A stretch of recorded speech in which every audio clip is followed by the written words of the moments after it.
I think this episode should be called Fitness Inebriation Tips from Rhys and Chris. I don't mind paying for a good experience, but you look at the prices of these things and you Guess I probably deserved it. once again, just a little bit about training. Yo, what's going on, guys? Rhys here from the More Than Lifting podcast. Rhys. And I'm with Chris. We're two personal trainers from the UK talking about bodyweight skills, gymnastics, movement practices, fun little games you can play when you're training, kind of getting it out of the same old reps and sets kind of weightlifting mindset and into something a bit more fun, a bit more engaging, and something you can take home and show the family as well. So this is Share it with the kids. Share the kids your new crazy skills. This is the between Christmas and New Year's episode, so hope you've all had a good Christmas and looking forward to a slightly less inebriated New Year. Okay, that's probably not going to happen, certainly not from my side. I'm probably going to go out and get a bit drunk, get a bit tipsy, have a few drinks, a few desperados. That's what I like, Chris. What do you like drinking?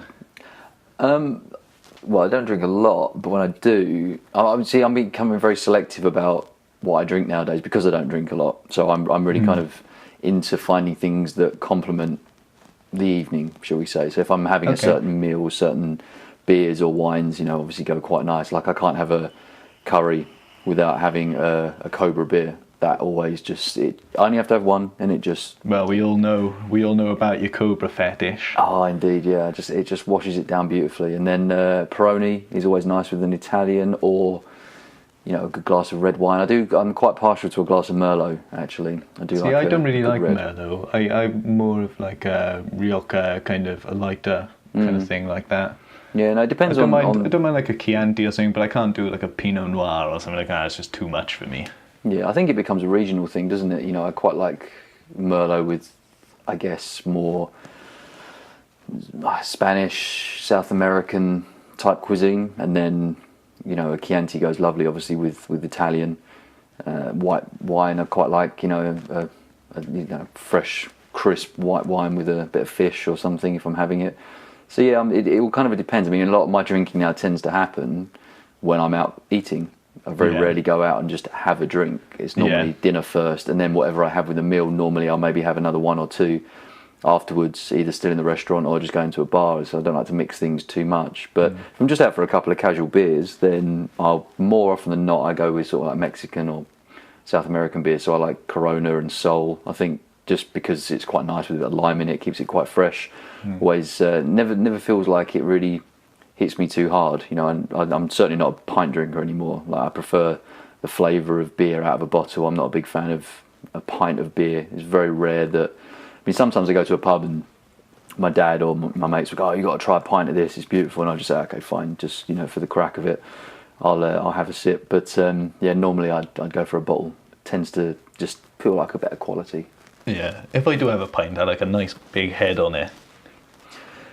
Yeah, I think well, it depends what you're drinking, really, doesn't it? I mean, if you kind of like a good ale, then though. What's that? I said I wouldn't have a Carlsberg though. No, I definitely wouldn't have a Carl.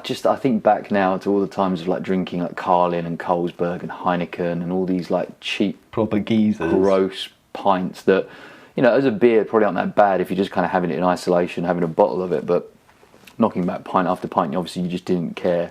Because that was what you did. You're out with the rugby boys, the football boys, you're out just with your mates generally, and it's all about the drinking. It's not about anything to do with how it tastes or what sort of effect it's going to have on you. And then you get past 30 and you start thinking a little bit more about these things. So, you'll get there one day. But I sort of turned the corner and was like, okay, yeah, so it hurts more when I drink. And depending on what I drink depends on how much it hurts. So maybe I should start. So it's kind of a quality and quantity thing, which ultimately isn't life all about that in every aspect. Yeah, exactly.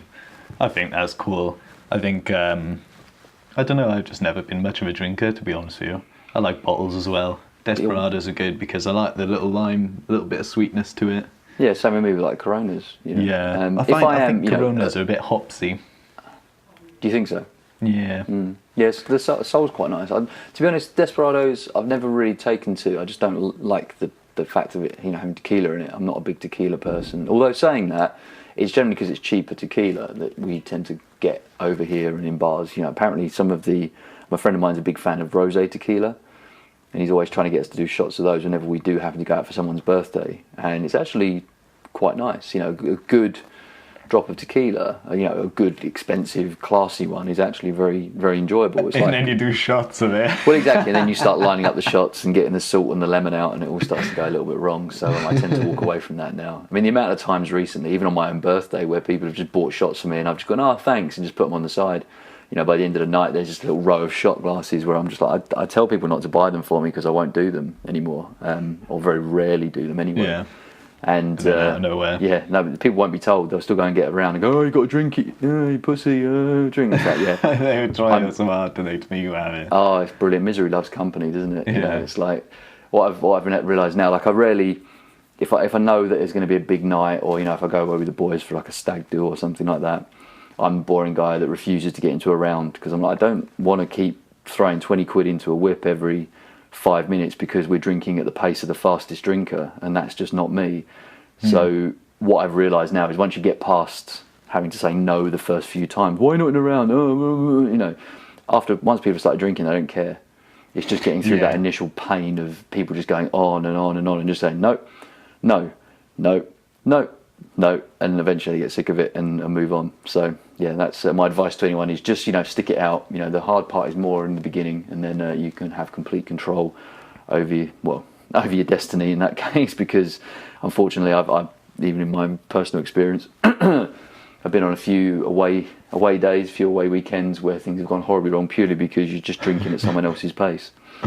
Yeah, I can't drink at anyone else's pace because I usually only need two. Well, that's me now. That's the thing. I used to actually be able to relatively hold my drink, but especially with the Desperados, I'll have my trousers off around my head, dancing on the table. Yeah, but you do that after a right bit. Half six. I was going to say, yeah, you do that with a can of Coke. Well, yeah. You're just that sort of person, I think. I think you're like me. For me, when I get on it, and we've talked about dancing before and whatnot, and I would not say I'm a great dancer, but I do like to dance. So more often than not, I want to be somewhere where once I've had a couple of beers, there's a dance floor and a good bit of music playing, and that will entertain me for the rest of the night. Like if there's people on the dance floor, there's a good groove going, and I've had, you know, a couple of beers just to loosen up, I'm happy. I don't need to drink any more for the rest of the night. Yeah. If there's a good vibe. So it really doesn't take that much, and I imagine you're much the same knowing your personality, that you kind of just want to get the party going before you know, worrying about getting drunk or anything like that. It's a shame really that people, I mean, I'm sure we've all been there as teenagers, that you just feel this need to be drunk before you can actually do anything. You know, you just feel paralysed, hiding in the corner, you know, trying to knock back as many drinks to gain the confidence to go and talk to that boy, girl, get on the dance floor. And by the time you get there, you're a dribbling mess. Well, exactly. I mean, God, I think I imagine everyone has been in that state. You know, just to get the Dutch courage, they've gone a little bit too far and ended up blowing the whole thing, rather than just seeing that other person is just another human being, and it doesn't hurt to just say hello. Yeah. But there you go. Time is a great teacher.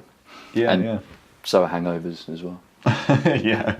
The thing is, a lot of people don't learn from their hangovers. No. They forget about it too quickly. I have hangovers that last 3 days, so it's very hard to forget about it. But it is like a mechanism, isn't it? It's how we're hardwired as creatures, is that we are designed to block out traumatic experience, and a hangover in some cases, like the really bad ones. Yeah, they're pretty like the ones that just cripple you and you just have to stay in bed all day and you just can't even bear to lift your head off the pillow. I remember like so many times, a good friend of mine, Martin Davis, doubt he's listening, but I'll say hello anyway, a good friend of mine from university. The amount of times we'd go out and then, you know, it'd be 4 or 5 o'clock in the afternoon and no one had seen him. So me and my other mates, we'd kind of go knock on his door just to make sure he wasn't dead, because we thought, well, up until any time up to sort of lunchtime, you think he's just sleeping in, and then beyond that, you start thinking, oh, we're going to find something we don't want to find, and then we'd basically the process was we'd get him a glass of orange squash and a bag of bacon wheat crunches, and we'd just take them into his room and just leave them by the side of the bed for him, and then, you know, leave him to it, just so that we knew he had a drink and something to eat, because he probably wasn't going to be able to get out of bed because he was just such a awful lightweight that, you know, hangovers pretty much nearly murdered him. So that was our little support network that we had for him. So Sorry, I was completely distracted then. That's all right. I thought the call had dropped all of a sudden. I was looking at the input going, where is he? I put out a message on Twitter and Instagram for questions, and someone just replied. So while you were finishing your story, I was having a quick check of the reply, and then you stopped talking. I realised, I was like, oh my God, what's happened? What's he saying? Did he ask me a question? No. No. So what's the question then? Do you want to kind of go back in and go, oh, we've just had we could do this like, it's almost like live recording, you know. Oh, we've just had a question in from Bob on Twitter. Yeah, but it's not a question. Oh, what right? is it? What happened, right, is the Instagram story didn't send the video, it just sent a picture, like a still frame from within the video at some point. So it doesn't say what, like I was like, yeah, if you got any questions, just sit and DM me. And it's just like this still shot of me putting some weird face. It's so embarrassing. Is this back to where like camera fails like we were talking about earlier? Yeah, and this guy just replied going, like, just laughing basically and going, oh, well done, mate. I guess I probably deserved it. Yeah, well, you live and learn, don't you? Yeah, it doesn't matter. Everyone will know about it now, so it's okay. So you're in New York now, aren't you? Well, you will be when this goes out. Is that right? No, I think I'll be about to leave. I think when this show goes live, I'll be about 24 hours away from getting on the plane, baby. Okay. Going on my way to NYC for New Year's. So yeah. I mean, that's the sick thing, isn't it? Talking about what we just have about going out and drinking. You know, I'm going to go to one of the sort of liveliest possible places on the planet for New Year, and I can guarantee I'll probably have about 3 drinks all night. Go out for some dinner, have a couple of cocktails, and then go and watch the fireworks in Central Park, and kind of enjoy it because it's just nice and pleasant and wholesome, and go nowhere near like Times Square and all those kind of big crazy parties. It's insane. Like when you actually look into going anywhere in New York, much like I imagine a lot of places in London, but I think it goes to another level there. The cost just to get into places is ridiculous. It is absolutely insane. I don't mind paying for a good experience, but you look at the prices of these things and you read the reviews that other people have written and you think, well, there's clearly a disparity between what these people paid and what they actually got. It is just for being in a bar or that particular bar when the clock strikes 12 and you go, way, one cheers, and it's like, right, well, I could have done that in my hotel room with a bottle of champagne and been more comfortable and enjoyed it probably a hell of a lot more. So yeah. Anyway, I'm starting to sound like a bit of a miserable old bastard, aren't I? You really are, actually. I mate, do need to cheer up, yeah. But I'm going to have a great time. We're going to be out and about all day long, so if we even get to midnight, I think we'll be doing well because we're going to be up and about early every single day just trying to take in the sights of the city. Yeah. Cool. Well, I think that's about the intro done. We've had a nice ramble about stuff, what's going on, so let's get into some training things. Yeah, boy. So as I said in the last episode, I've kind of finished my deload, I've gone into my skills training, and with that, I've obviously around Christmas and New Year, I'm spending a lot of time just at home, like everyone, not really doing anything, and so I kind of want to share what training I'm going to be doing basically over that time while I'm sitting around the house doing as little as possible. It's very easy for everyone just to kind of get distracted by the TV or the new games console or whatever and just mess around and not really do much, become very sedentary over the holiday. And that's how everyone puts on all that weight, because they eat loads of chocolate, loads of roast dinner, far too much gravy, and too many desperados. And maybe like 4 desperados in 2 weeks, which is just too much for me, I can't handle it. So yeah, that's kind of what I wanted to kind of get into this week, kind of this episode, talk about that and how you can kind of get back out of the swing and get into training again for the new year, because both of us have got some new projects happening, and yeah, so that's kind of it really. So what about you? Oh, what about me? Oh, well, yes. What aren't I doing? So this week, as in this is the week just before Christmas, I'm been doing a little bit of a testing week. So obviously we've talked about my little bit of, should we say, wind down from training previously. And obviously I've been back in the groove now for a few weeks, which has been great, feeling strong again. All the lifts are coming back together, which is nice. Yeah. And yeah, just decided this week to do a little bit of testing just to sort of see where my baseline was going into the new year. So I've only done deadlifts and overhead pressing, This is all barbell based work yesterday. So today I'm going to do more pulling based moves. So I'm going to see what my 3 rep max is on a pull up, and then just do some accessory work for my back and biceps, and just sort of general conditioning as well. I'm trying to get my cardio up a little bit at the moment. I was finding my energy levels were severely depleting when I was lifting, and I realised I wasn't really paying too much attention to any sort of specific cardiovascular or endurance work. So I've been doing some HIIT work with kettlebells and on the rowing machine in particular, which I quite enjoy.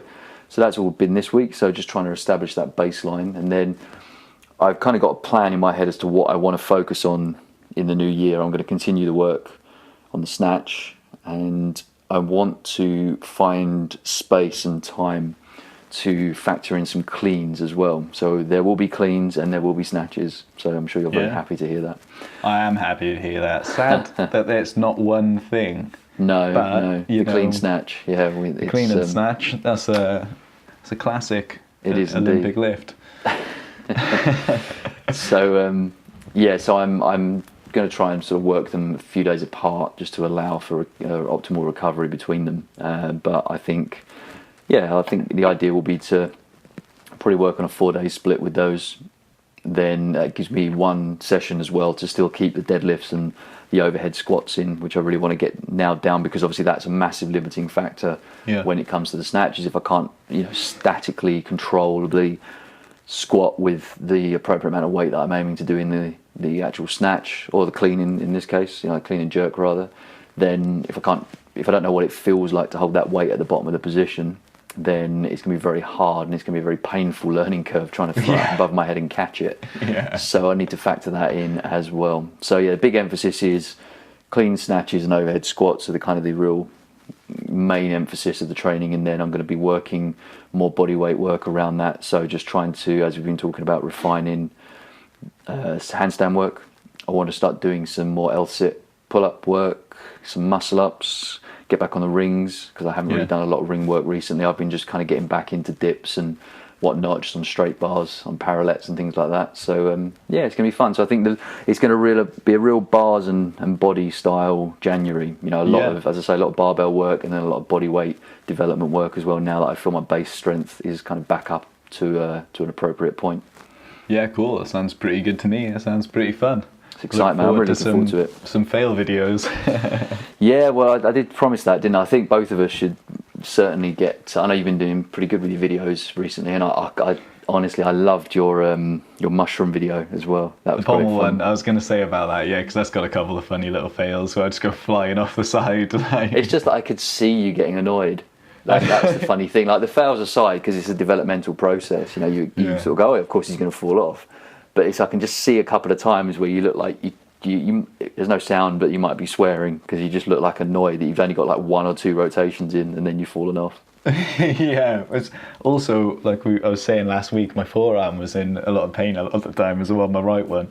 You don't see it because I was cutting the video so short, like the individual clips. But a lot of the time I just get up and I'm like pulling this silly face, and I'm like playing with my wrists like How many videos were there? There was quite a few different ones. Yeah, it was those 4 sessions that we spoke about on the podcast. You didn't just take a change of clothes and put on different thing, just to give the allure that you've been doing it for weeks. No, my socks are different every time. Yeah. That's how you know. Actually, you'd probably, if you were going to fake it any other way, you probably would have worn exactly the same clothes 4 weeks in a row, so you could blag it and say it was the same session. Because, then no one's going to criticise you for not getting better over 4 weeks. That's what you should have done. Yeah, next time. Right, so throughout January, I'm going to do all my gymnastic sessions in exactly the same clothes.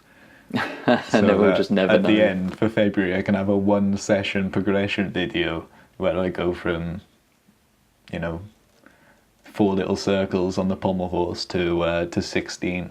And it's going to be pretty awesome, and I'm going to tell you it was all 1 session as well.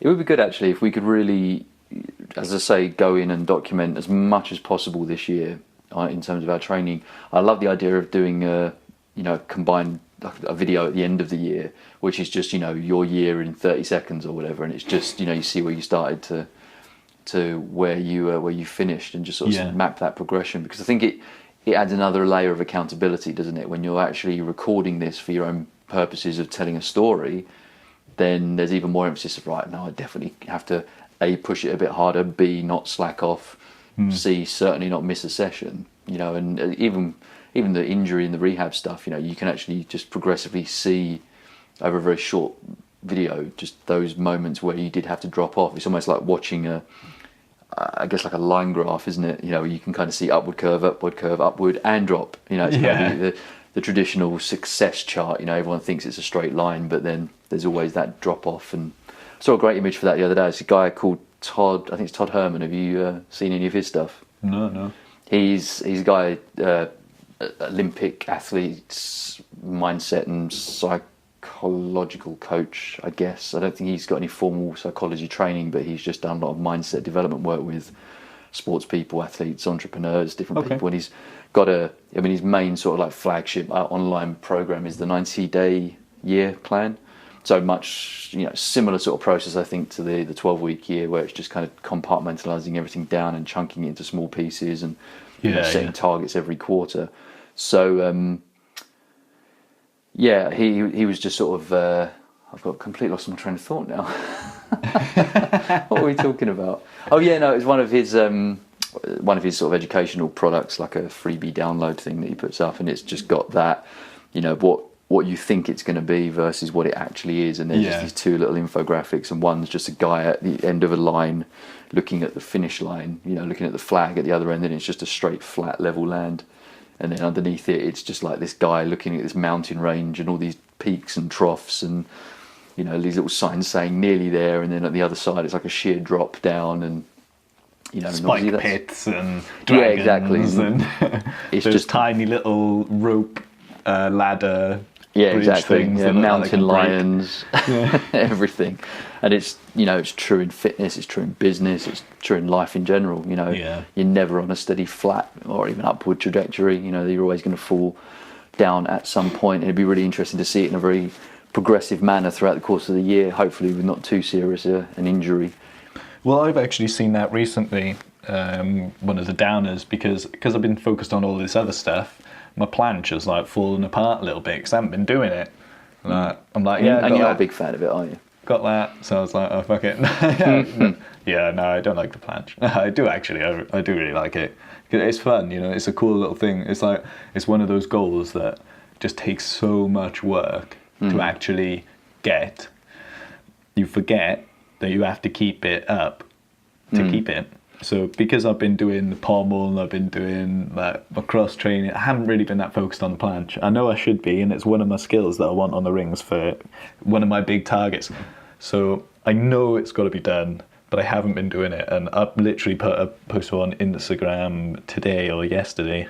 Yesterday it was of my most recent planche attempt, and just like, I mean, it's still there, but it's not up to scratch, and I was really frustrated actually when I was trying it, and it was like just over and over, like not quite getting it, and I fatigued so fast, and then like I couldn't even hold it afterwards. I was like, oh my god, what am I doing? So this Christmas, because I'm in the house all the time, it's an ideal time to get my planche back up to scratch, and I'm in the skill cycle, so what better time to be working on that skill? Yeah, perfect timing. It actually fits in perfectly with my schedule. It's brilliant. I'm not going to be going to gymnastics. I won't have been by the time this comes out. I'll have had a good week off gymnastics. So, because obviously they don't come in over Christmas, however much I want them to. So I'm going to be doing loads and loads of planche work, like just all variations. I'm going to be doing. Like I'm going to there are little ways that I build reps into it. So I do like a lift up off the floor. I've got just standing there on like all fours, like you would just to go into a tuck planche. So I press up into a tuck planche, and then from the tuck planche, I'll press out into a tuck handstand, and then I'll come back down into a tuck planche, and I'll like do that.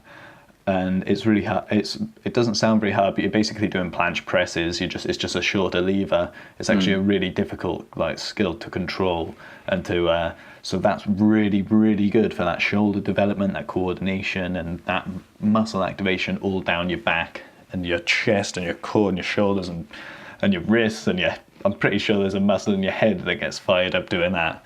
So it's pretty good going. A little bit of everything. Yeah. Plenty of bang for your buck. Yeah, and that's one. So the then you can do stuff like different length holds. So I'll do regressive exercises like advanced frog. You know the one where you've got I've got loads of these on my Instagram because I was doing loads of them when I was learning it, and it's like an advanced tuck, but your legs are out instead of being in between your in your arms. So you're just kind of like a straddle kind of frog stand position, arms straight, and that is really good for that building towards a straddle. Because you can slowly bring your legs out, you can kind of see how high you're getting your feet off the ground, you can bend your knees but still have your legs spread, so you can shorten the lever but still hold that position and do that for time. You can do like little wiggles, so you can do like tap your knee to one elbow and then tap the other knee to the other elbow and do like kind of weird wiggly oblique work for that. Oh, that's actually quite fun, but it's hard. You need to be pretty strong for that. So sorry, how does that work? So like you're in that advanced tuck. Yeah. So you're like advanced frog, we'll call it, for argument's sake. So I don't have to say straddle every time. Yeah. And where your knees aren't touching your legs. There's no your legs, your arms. So you see people do like crow stands and like frog stands where they've got their knees on their arms. Yeah. Where they're resting. But this you won't. So you're holding a planche position, but just with your legs straddle, like a tuck planche, yeah? Mm-hmm. And then from this position, there's no contact, so then you'll turn your right knee, you'll turn your right leg, you'll kind of twist your body and your bum so that your knee can tap your arm, and then you'll twist the other way to do that. And it's similar to like the rotational movements we were talking about before, but it's not to that larger degree because, oh my God, imagine doing that in a planche position, but it helps like concentrate all muscle activation at one side, then the other side, then the other side, you know, and it's creating that kind of balance through that dynamic tension like we were talking about before. So it's just another way to kind of progress and advance that strength and that muscle activation. It's really good. Fun. Yeah, it sounds a lot of fun. And then another one, you can go from that advanced frog into a tuck. So you bring your legs like into your arms, out of your arms, into your arms, out of your arms, and do that for reps as well. And that's a really good one to do too. Yeah, well, sounds like you've got a lot of different things you can be trying out. Yeah. By when this comes out, there'll be a load of videos on my Instagram, a load of images of me doing these different exercises, so you can look at it and you can try a couple out yourself as well. So it'd be really good. Definitely check that out. Just at More Than Lifting on Instagram. Nice. Yeah. Sounds good. So what's the macro goal for next year? What's the sort of the big overriding, this time next year I would like to be X? This time next year in training?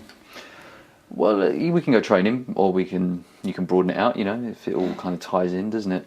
Yeah. Well, this time next year with my training, I want the cross, I want my ring planche. I want to be able to do planche presses, so a planche press to handstand. That's like my big skill that I want. That would be awesome doing that, especially for like reps. Have you've seen people do it where they go from a handstand down into a full planche and then press back up into a handstand? Yeah, always impressive. Watching a guy doing that the other day actually, and I was like, damn, that would be pretty cool to achieve. Yeah, and I'd prefer to learn that rather than a Maltese, which is like a kind of cross planche, so your arms are like spread right out and you're almost flat. Yeah. So I prefer to learn that than a Maltese, just because the Maltese, I mean, it would probably be quite achievable doing the planche and the cross, learning those two together. I mean, it's just kind of combining the two, but I think a planche press would be much cooler. Yeah. Nice. And you could train it a lot easier, I think. Like you can do it kind of anywhere, and handstand skills are wicked. What do you mean? Well, with a Maltese, Yeah. you could train it anywhere, but you'll fatigue really fast, so it'd be difficult to train it all the time. And if you're down the gym, like you'd have to set up some kind of parallel or setup or something nice and wide, take up a lot of space just to do it a couple of times and then be too fatigued to get it on. So you're kind of wasting your time and getting in everyone's way doing it. It's just my opinion. Yeah. Whereas the handstand, you're probably going to train handstand skills anyway. You probably do your handstand press-ups. You should be able to if you're going to be learning planche presses. So you can kind of do one whole inverted routine. You know what I mean? So you do like you do like a 10-second handstand, then you do 5 handstand push-ups, then you'll do a return to crow stand and then press back up, and then you'll do like these 90-degree handstand presses. These like kind of core lever presses that I've been doing, where you just flex at your hips. Do you know what I mean? Yeah. So then, and then you could do like a planche press finish, just beast it down the end and whoosh, straight back up, and then just walk off into the changing rooms, still on your hands. drop mic. Yeah. So cool. It's something that you could integrate into your other work a lot easier than a Maltese. Like it's almost like I don't want to say it's a waste of time like learning it, because it's not, but like I've just got more things to focus on. Yeah, that's fair enough. You can only fit so much in, can't you? Yeah. And you got, it's as we've talked about before, it's depth over width. So you've got to pick things that are, you can go all in on and master that. I mean, I've been finding that a bit recently with other things in life, in particular business. Just spreading myself too thin on so many different things and doing nothing very well at all.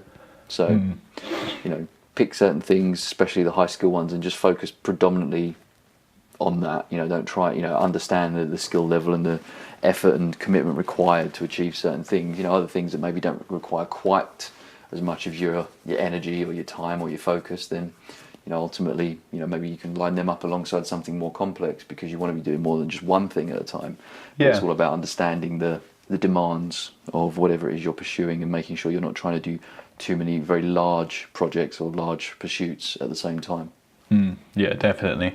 It's fun, it's fun. I love the kind of pursuit of skills. It's really, it's a game, It makes it more fun.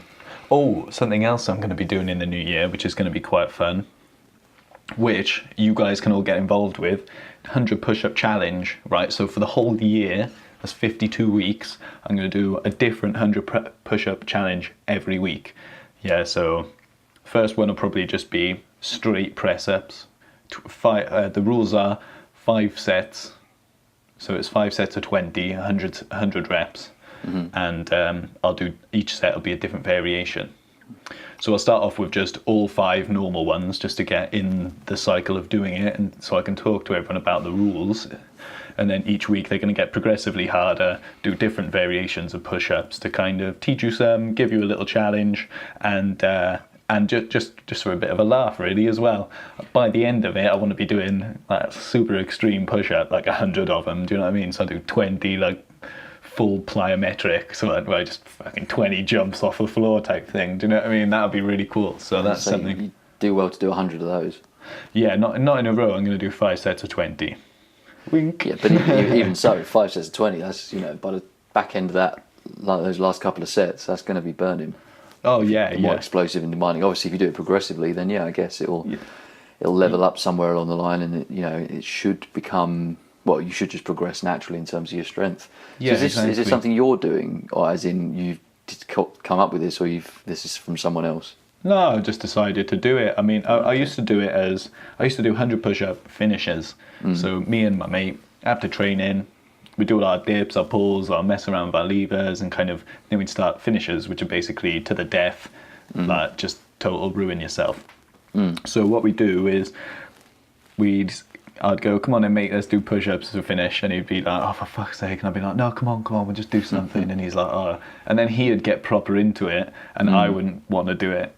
So what we'd do is we'd take it in turns to start, and then we'd just do 20, he'd do 20, I'd do 20, he'd do 20, until we'd done 100, or we'd do the next best thing, and the idea was just to beat each other. Right. You know what I mean? Just to do better.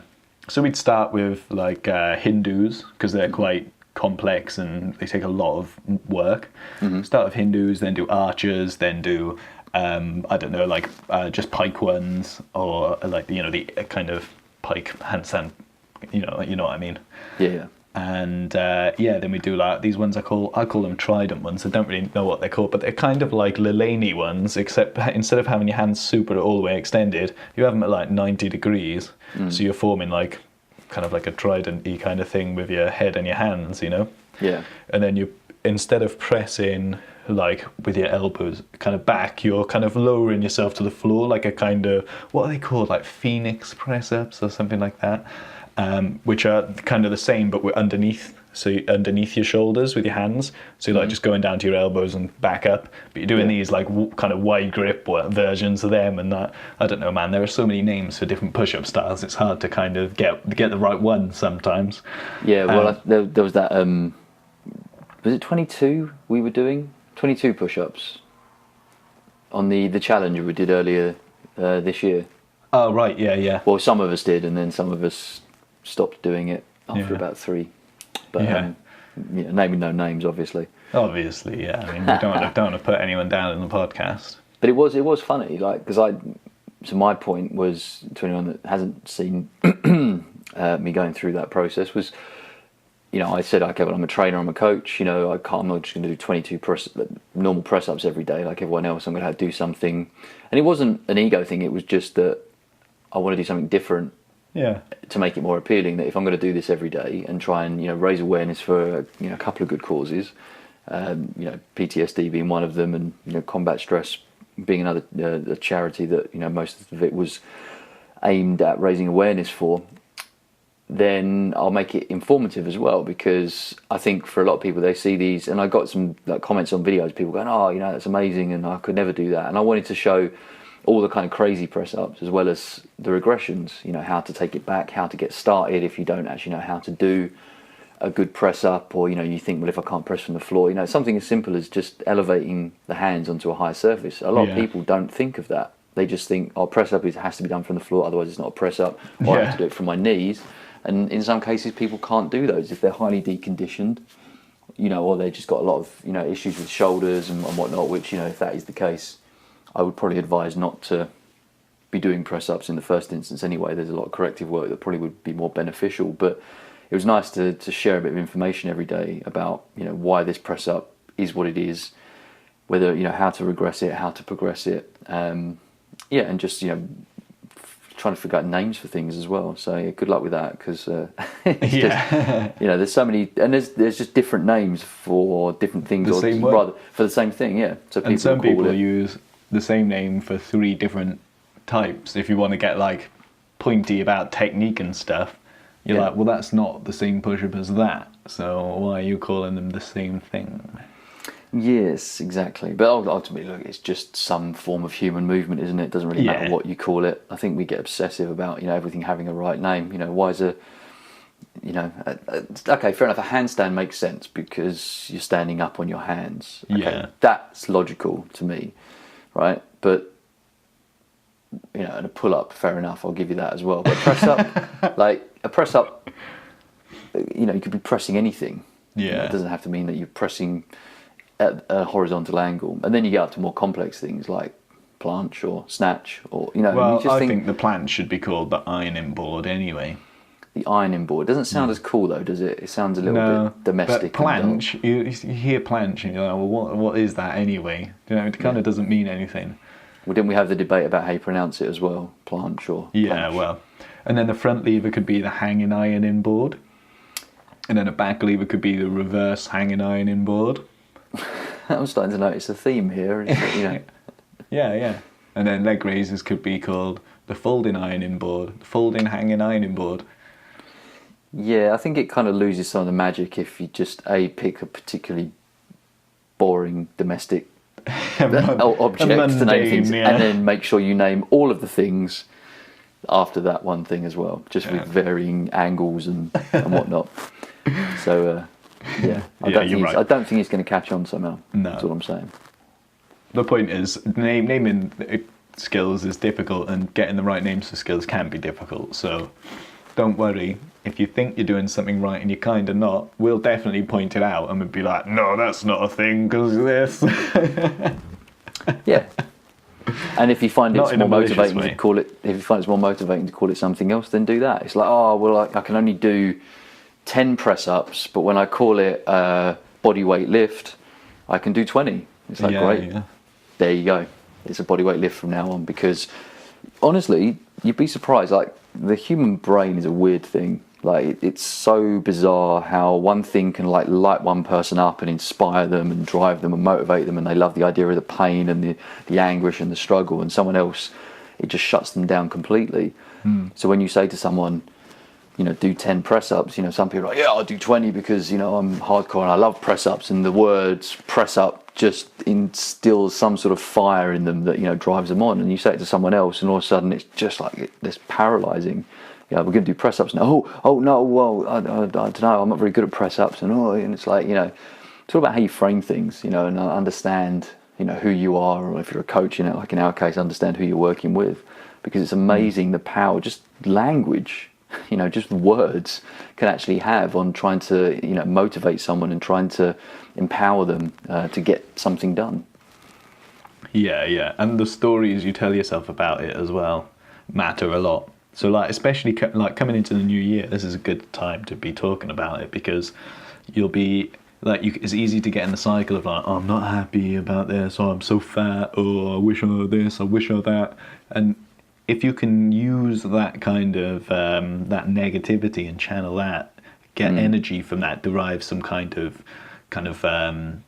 ambition, you know, a bit of willpower from it, then you can flip that around in a couple of weeks, and it's really not that difficult, and you'll be surprised how quickly you'll see results, and how happy you'll be with them as well. Like, it doesn't take long to totally like do you know what I mean? That's why it's called transformations, because you'll see people do it and they're like a state or like something, do you know what I mean? They're not happy with themselves, and then boom, a couple of weeks later they've ground it, they've put the work in, they've channeled it all into something positive that's come out of the end, and they're not just satisfied with it, they're like they're proud of that achievement, and you can see like a lot of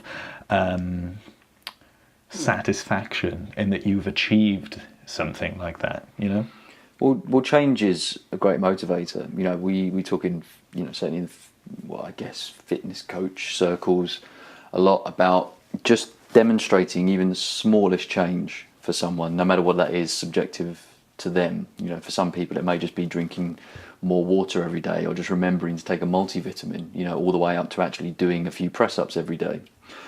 Just seeing that they can move from where they are to another point, doesn't have to be too far, and in most people's cases they don't want, you know, they have the macro goal, they have that I want to look like this one day, or I want to be able to do this one day, or I want my life to be this one day.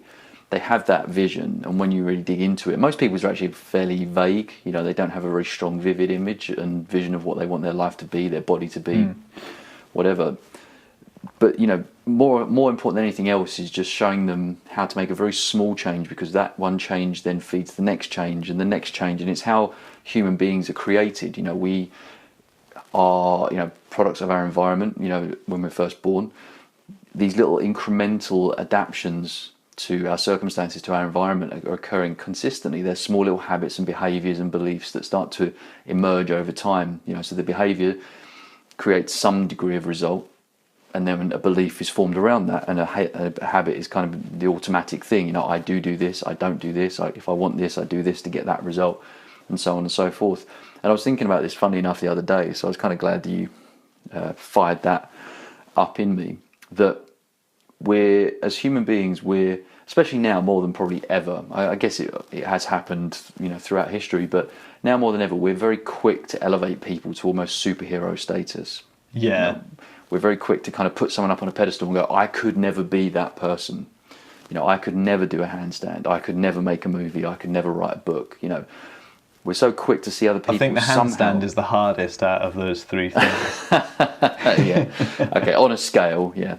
But, you know, we're very quick to look at other people who have achieved these things and think they're somehow a different species altogether. You know, they're just different. They're, you know, and then we start making up, like you said about stories, we start to tell ourselves a story that they've been able to do that because they had this level of privilege, or they had this experience, or they had these opportunities, or whatever it might be.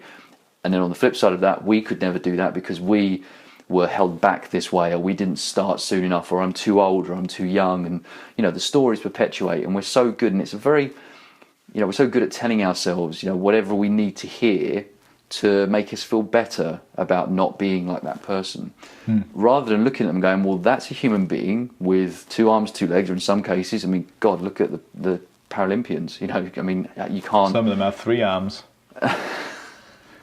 Dear God, 2 heads. When you look at, the achievements of those guys, and when you have fully...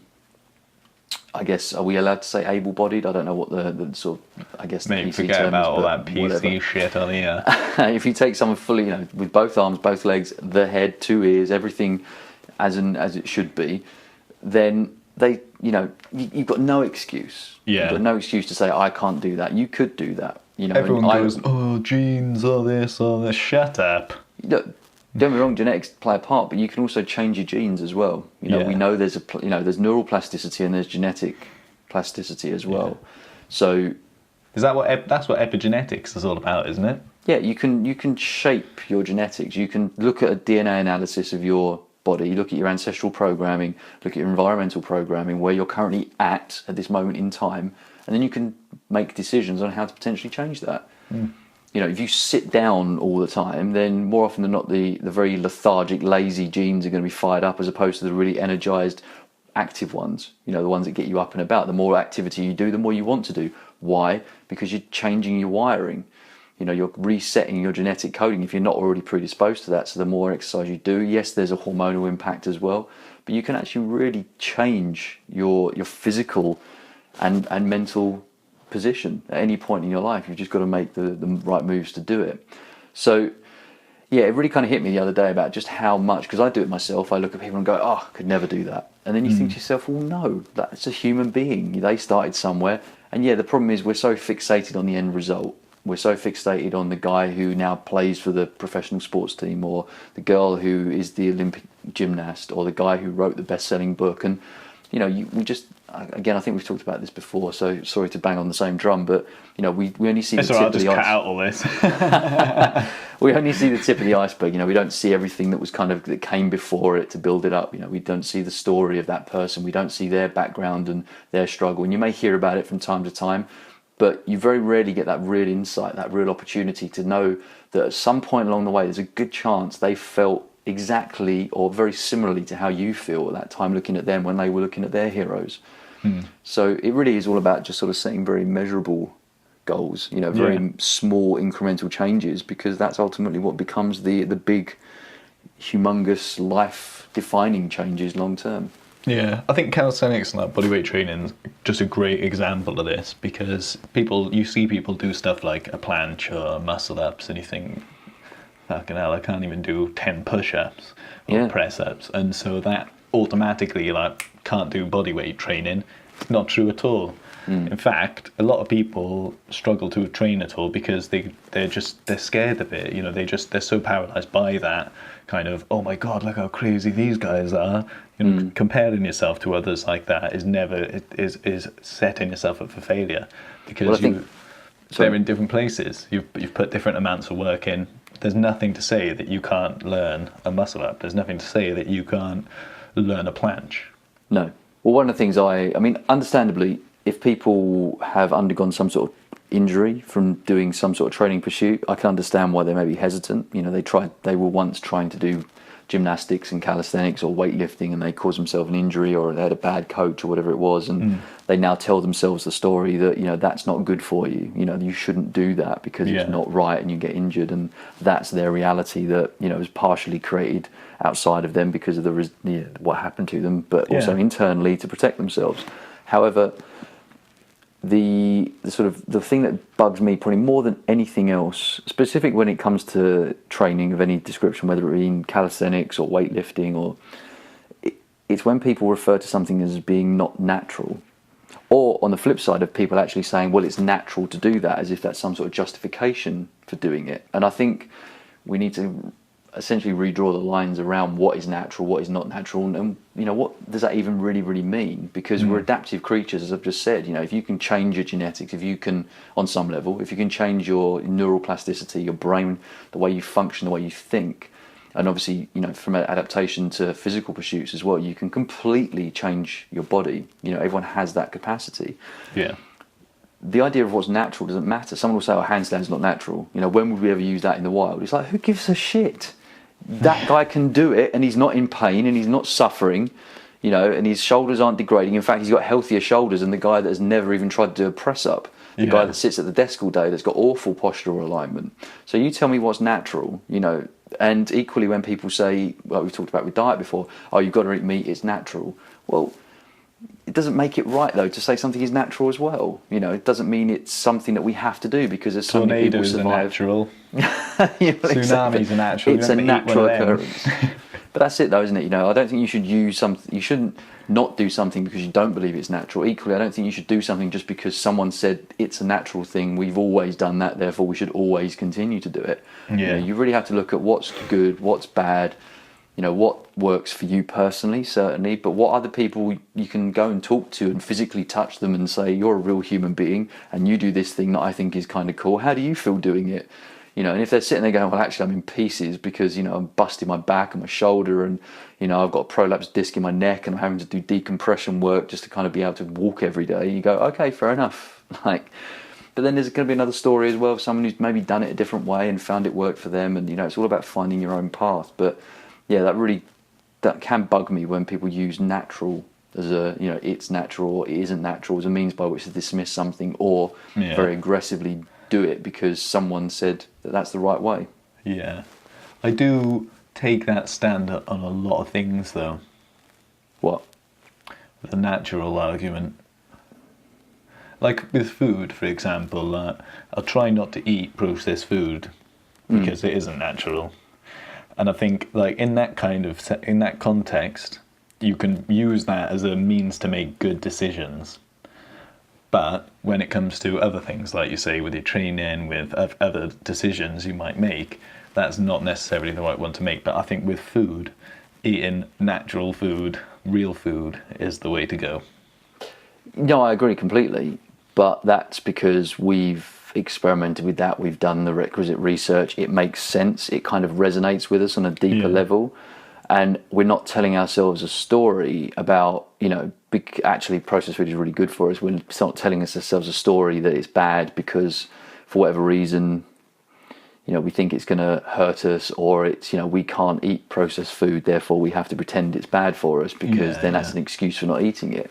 So my point is you have to use some degree of intelligent analysis on everything and some subjective analysis as well as to what works for you, because again, it's not a one-size-fits-all life.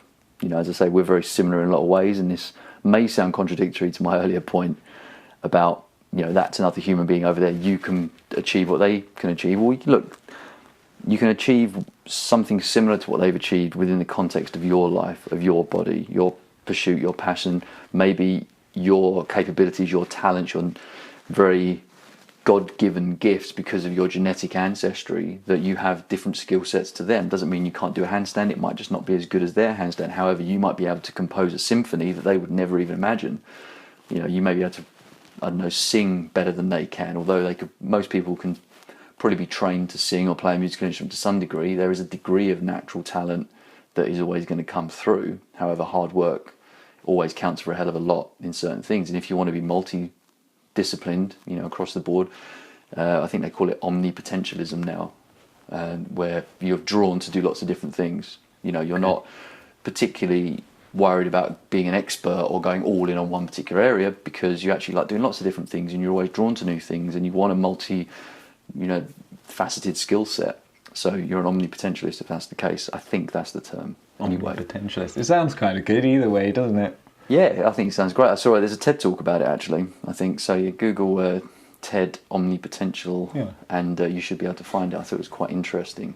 Yeah. So yes, there are always going to be limitations, but going back to your point, it does just come down to intelligent, experimental to some extent, explorative work on your own behalf to say, okay, well, I'd like to give that a go. So best thing to do is, rather than dismiss it out of hand because that guy can do it really well and I don't think I'm him and I don't think I've got his background and his story or whatever else. Likewise, I think for some reason it's unnatural. We'll look at it, assess the situation. You know, as I said, your point about processed food is because we just know that processed food is not natural because it's processed by its very definition. It's not a natural produce. We didn't need to do a lot of exploration into that. Some other things you may need to explore a bit more in detail. So I take your point. You are completely right. You know, saying something is unnatural is a good reason to stop you doing it if it's a very, very bad thing. But, you know, there's a lot of people that say, oh, it's not natural to smoke marijuana. Yeah, well, we can blame the Native Americans for teaching us all how to smoke. Yeah, indeed. I've been watching a lot on psychedelics and stuff like that recently. It's quite fascinating, you know, ayahuasca and marijuana and all these sort of natural things that for so long I don't think you can compare the two, to be honest with you. No, I think there's quite a gap between the two. But what I'm saying is, you know, they're all some form of psychedelic, which is, you know, I was specifically watching a documentary on DMT. Okay, you know, the spirit molecule. Yeah, and that was just kind of broadening out as to all these things that we've oppressed for one reason or another because, you know, the government or the authorities or people either didn't understand it, couldn't control it, couldn't tax it. Then, you know, the idea of taxing, you know, trying to charge people for a plant, you know, it's just insane.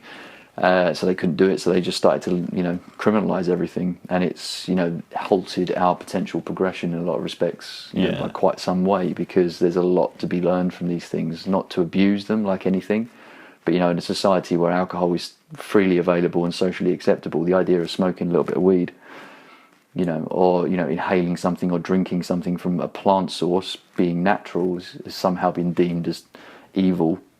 It's it shows how badly things can get skewed. Yeah, like just how separated we are from nature in that respect. Yeah, exactly. I'd love to know the first person that ever put their hand up and said, actually, you know, this little green plant that people are smoking, having a really good time and hurting no one in the process, and are actually kind of quite relaxed and, you know, seem to be a little bit different. You know, they seem to be behaving a bit oddly, but, you know, ultimately they don't seem to be causing any damage. Yeah. Let's make that illegal. Because that's bad. Yeah. We've known about the detail about medicinal value of cannabis since 1880s. This guy did not a mass spectrometer test, but he did something similar. Did a huge report on it. I read it on Google when I was in school. I did a big talk about the. I love the idea you're that young that you Googled things in school.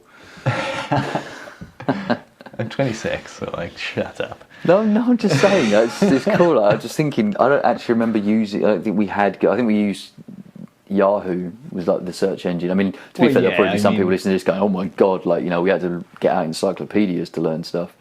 You know, well, I know what you're saying. Yeah. But anyway, I found this report from 1889, it was published, and it talks about all the different terpenoids, whatever you want to call them, that are in weed. And it's, crazy stuff, like L-limonenum, which is anti-neoplastic. That means it actively combats tumours in your body and cancerous cells, and that is found in the peel of citric fruits, or in very high doses in weed, naturally. Along with a huge spectrum of these chemicals that are all antidepressant, potential painkillers, natural anesthetics, growth stimulants. You know, so a huge spectrum of these crazy chemicals do all this mad little stuff for you. And they knew about that in 1884 or 1886. I think he published that.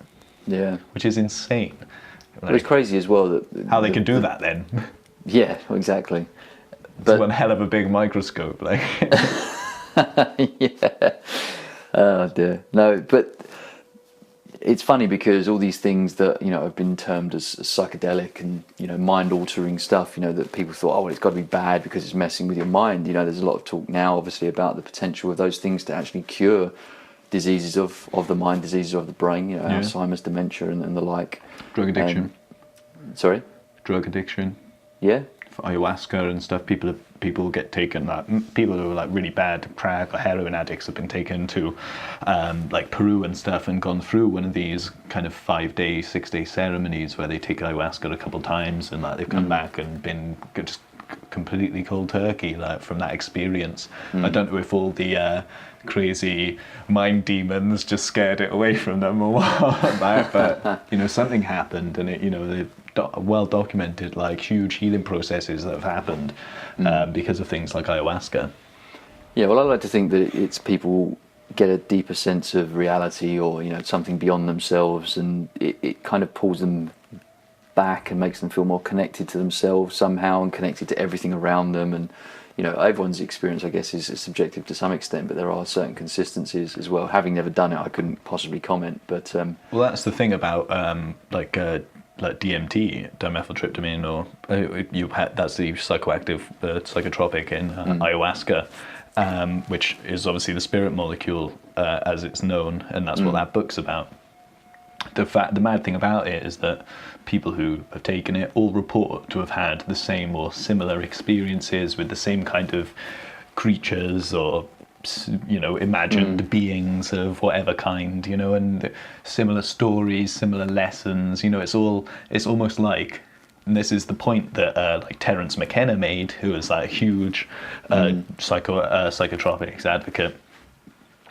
He was saying that it's like they go into the same place.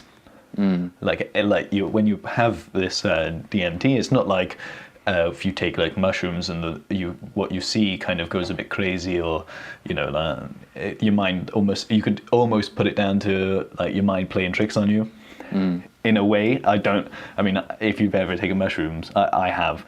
You know that's like it could be, especially if you're a thinker, it could be bloody anything with the things you're experiencing. I think it really just opens up your ability to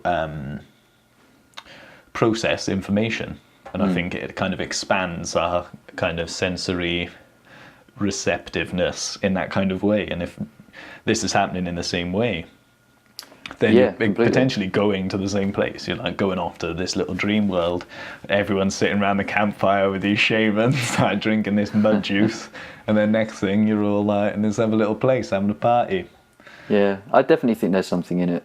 I really do. I mean, I'm not a religious person, but you know, I do believe that there is something beyond this reality, whether it's a multi-dimensional version of the universe, you know, whether it's, I certainly don't believe in kind of traditional heaven and hell concepts, but the fact that human beings have always had this, you know, various different societies, tribes, whatever, always had this belief.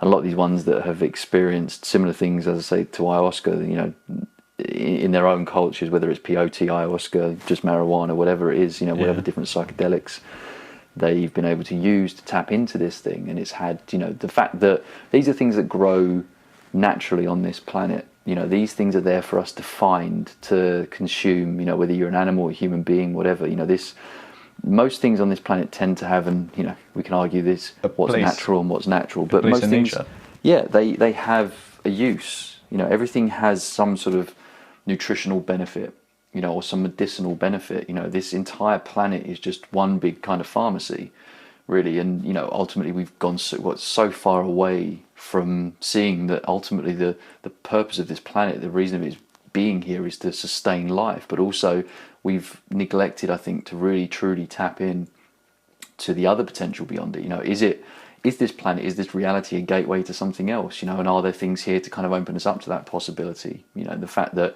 even through things like meditation, you can become much more.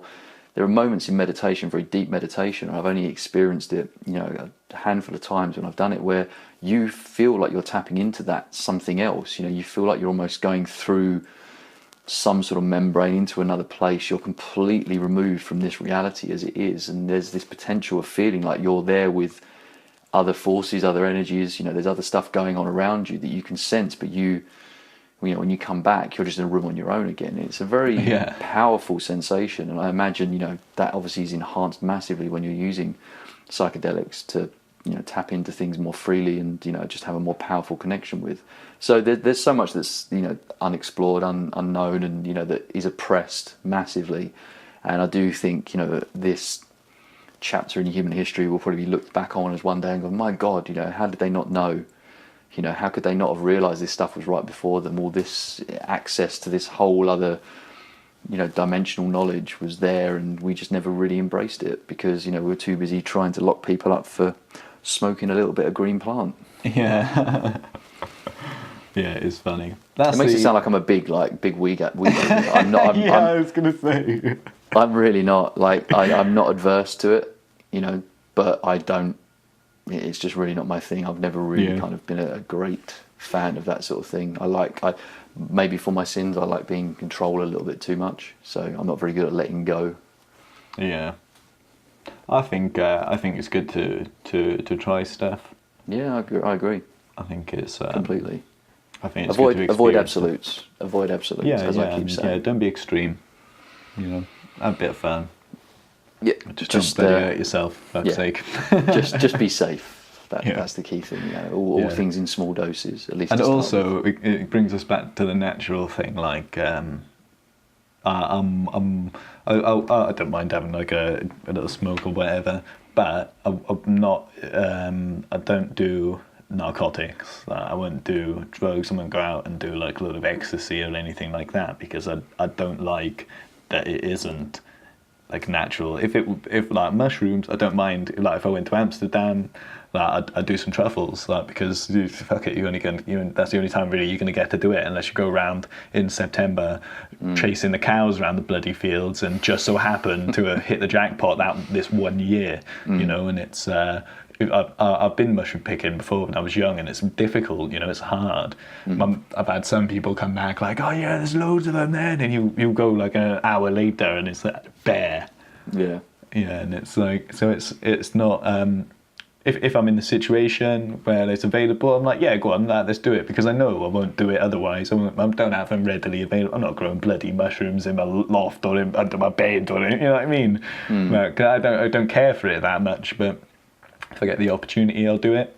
But not, I call them naughties, because they're the naughty ones, you know. And if you're going out, for the new year, don't do any of the naughty ones. It's not worth it, man. It's not worth it. That shit fucks you up. Well, yeah, I mean, again, it's back to the kind of the processed foods argument, isn't it? Yeah, it is, and that was the point I was making. This is man-made. There's a good chance it's not going to be that good for you. Yeah, it's going to have repercussions, because all the natural stuff accounts for that. Yeah, well, it has both sides of the coin. Isn't that insane? And that's a wonderful analogy to modern medicine. You know, that we kind of felt like, oh well, screw nature. Nature knows nothing. Nature doesn't know in its 65 million years of evolution or whatever. 128 million years. Make all the stuff that we need. You know, all the say the psychedelics, and then obviously the medicinal stuff as well. Like someone I was listening to a talk the other day on a podcast, and this guy was a practitioner of Eastern medicine, Chinese medicine, and he said it's great that, you know, there was a lady there, she was an osteopath. There was another lady there who had studied some other form of traditional medicine and healing as well. Yeah. And he turned around and said, isn't it amazing that, you know, because it came up a couple of times with people asking questions, he said, isn't it amazing that what we do is referred to as alternative treatments or alternative medicine, you know, whereas what we've been doing has been around for thousands of years. You know, modern medicine in its traditional guise has only been around for a couple of hundred, and yet we're the alternative. And it's so true. Like we don't realise, and this is why, as I always bang on about being a good student of history, you know, you think that what you know now is the truth and has always been the truth and has always been the way it was, but go back 50, 100, 200 years, you know, and look at how really different things were, you know, and how the realities and the belief structures that exist now, or that you've been taught and conditioned to believe from your environment and the sort of social order as it currently stands, and you realise that, my God, you know, what all this stuff, it's all just, most of it man-made creation. It's whatever you've been selectively told, and it's why it's so important to continue to ask questions and do your own research and try your own things out, and, you know, just expand your mind in that way, and don't take anything as gospel, unless it's gospel, of course, in which case, you know, you can't really debate that, because gospel is gospel. I'm not really a big fan of like gospel music. Just because I'm not that religious, I think it all kind of just makes me cringe to see like a load of people standing in a line singing these songs. I don't know, it just never connected with me. It's never really been my thing.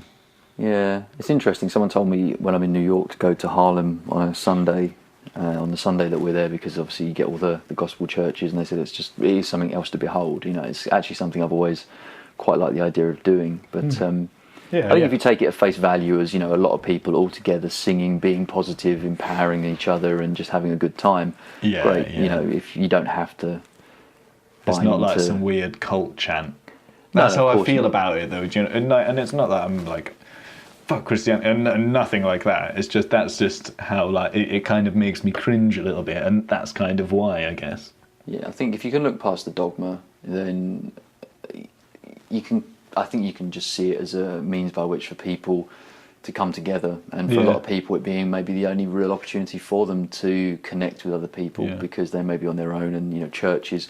I think that's the hard thing about organised religion. You know, I understand the evils of it and the institutional malpractice of it and the abuse of the power and, you know, the hundreds and thousands and millions of, you know, crimes that have been committed in its name on every religious scale. You know, there are even Buddhist monks that go out and kill people because, you know, they are extremists within their faith. So that stuff happens, you know, you can't deny it. But then on the flip side, there are a lot of good things that come from it as well. You know, for a lot of people who are just sort of lonely and don't have anything else to turn to, or, you know, unsure coming towards the end of their life, or just have lost their way somehow, and it's really helped them turn things around. Would you prefer there to be an alternative that provides the same benefit? Of course.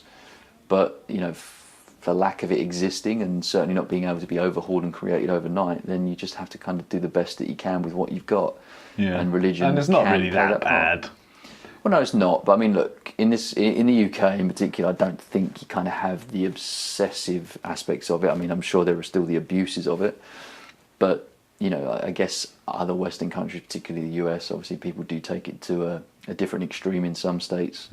Yeah, but anyway, I don't stand by that. I never, ever thought we'd get onto religion on this show. Yeah, I know. Yeah, we've clearly run out of things to talk about. Yeah, I think that's probably wrapping it up. Well, actually, guys, I did want to mention the program again, because coming into the new year, you know, we do want to kind of get everything aligned, and that's where we kind of started as well, is getting everything ready to take on the new year. You know, get ready, get everything sorted, get ready. I'm going to say get ready again and again, get ready. You know, and that's what it's about. You had a nice little bit of time to slack off, enjoy yourself. You know, we all have. We've all let go. We've all unbuckled our belts and probably our top button as well to make room for the for dessert, and that's okay. You know, you can't be super strict 100% of the time. Extremism in any form is not a good thing. Yeah, it doesn't allow for any adaptability, and sometimes, you know, you got to go out and get pissed, or you got to go and fucking have an extra 3 slices of bread to dunk in your gravy. You know, you just got to. So, and it's okay to indulge like that a little bit, provided you're dipping your toes in and you're not going too crazy, you know. But the truth is, come around to the new year, get back into your training, get back into your fitness, and the 28 transformation program, the 28-day calisthenics program I've got on the website is a great way to kind of get back into it. If you don't start the year with a structure, with a plan, you know, with a direction to be heading in, then you're going to get down the gym willy-nilly about, not see any results, and then fuck it off. Okay, and we don't want that. We don't want that for anyone. It's because that's negative, you know. That's not going to get you into a better place. It's going to get you feeling worse about it, and it's going to get you less likely to stick with it and fix it further down the line. So kick off your training, start the new year with a bang, you know, get crazy, get the 28-day transformation program, turn up. I've got live Q&As. We've got, if you want to spend a bit of money, then we can have one-on-one coaching. I'm only taking on a few clients like that, probably max it around 20. So I don't want to take on, because I just don't have that much time for everybody. You know, I can't do it with 100 people, as I'm sure you have the same thing, Chris. Yes, yeah, you have to be limited just to be able to give it a half-decent service. Exactly, but I do have just a basic, like the standard version of the course, which it just emails just the workouts, yeah, and that's it. 28 days, a workout every day delivered to your inbox. I've got video walkthroughs. I've got little one-on-one chat with me to talk to you about the workout, because it's not the same thing every day. there's 5 or 6 different styles of workout that you'll be doing with progressive exercises, variations, and it's a very detailed. To be honest with you, mate, I'm actually quite proud of it. Oh, be honest. so you should be. I'm happy with it, you know. Like, I've got lots of stuff in there, lots of good stuff to get you doing your handstands, doing your L-sits, like getting these low-level progressive skills in, so you can earn something for yourself quickly, and you can see that result, because that's what's important, seeing your result, so that you get some feedback. You know that you're doing something right, and that's why I've created it. I've done it myself. If you go on the sales page, you can see me from going from injured to 28 days later. Like, you'll see the transformation that I had for earlier in the year from when I got injured, and you'll see the kind of results that you can get for it as well. And that's what I want. I just want to help a load of people right at the beginning of the year get fucking sexy for summer. Sounds like a good goal. Yeah. What about you, Chris? You got something coming out for the new year as well? I've got a whole relaunch of my my website and my coaching service. So Is this on Christopher exciting. Thatcher? It will be christopherthatcher.com. So from ideally the 1st of January, that will be the new website. So Coach Thatcher will be no more, christopherthatcher.com. I'm getting all serious in my old age. Yeah. I'm deciding to make it a bit more pro. And no, the main reason was that I just started changing the actual service and the offering that I was putting out to people, in that it wasn't traditional gym-based fitness training along with, you know, standardized nutrition. I wanted to take it to a deeper level. So I wanted to use more holistic assessment and testing processes to look at a complete, you know, full analysis of where people are at in terms of their physical, mental and emotional health, and spiritual health as well to some extent. Yeah. And really see how that was kind of feeding back in, and obviously understanding that, you know, health is effectively the cornerstone, the foundation of a good life. But you also have to make sure everything else is able to then feed back into that to complement it, and, you know, ensure that while you may be paying all this attention to your health, that, you know, the rest of your life, if it's not on point in a lot of different respects, then obviously that's going to have an impact as well. But ultimately the process starts with health, and I wanted to really find a way of making sure that I could meet people where they are. So not in trying to impose any sort of particular system on them. For a lot of people, the idea of going to a gym or going into a gymnastics club or to a yoga class or a spin class really, you know, creates a lot of intimidation. You know, it really shocks them, it overwhelms them massively. They're trying to find stuff out online. It's just a real minefield of information as to know what's the best thing to do for you individually. Yeah. So I wanted to put myself in a position where I'm not the guy in the gym with you or recommending one particular methodology or one particular system, but rather helping you to find the thing that feels most authentic, most true to you in terms of your beliefs, your values, your, you know, ideal vision of what you believe a healthy life and a healthy body and mind to actually be, and then working out how to actually implement that in small manageable chunks. As I've said, you know, small incremental change is the thing that wins out more than anything else over time, and just really put something together that, you know, that more important than anything else that you're going to stick to. Yeah.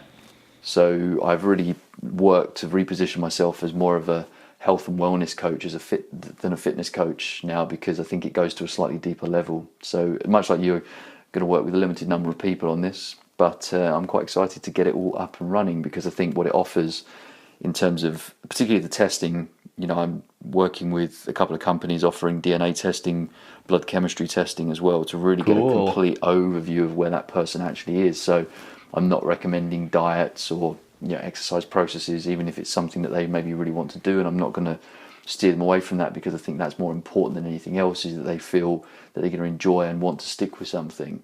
But having enough of information to be able to say, okay, well, this is actually more likely to be the better route to go with in terms of diet, in terms of movement. These are the things your body's going to respond best to based on these markers that we've now discovered. And then retest that, you know, have something that you can go back to 3 months later and say, right, this is where you were, this is where you're at. So this is the impact you've had, like we said before, about physically changing your body. You know, have the fact that you can do that, not just on an aesthetic level, but on every level, on a hormonal level, on a blood chemistry, vitamin, mineral, you know, cholesterol level, on a genetic level as well. You know, to be able to achieve that and actually see those results in front of you, I think that's extremely powerful.